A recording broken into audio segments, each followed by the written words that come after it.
যাতে আমি সেই জিনিসগুলো আমার ভাইকে দিয়ে আসতে পারি। আমার কথা বিশ্বাস করুন।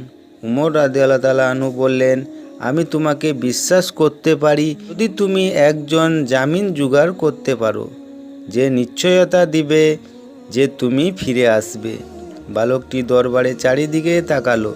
এত মানুষের মধ্যে কেউ তার জামিন হলো না।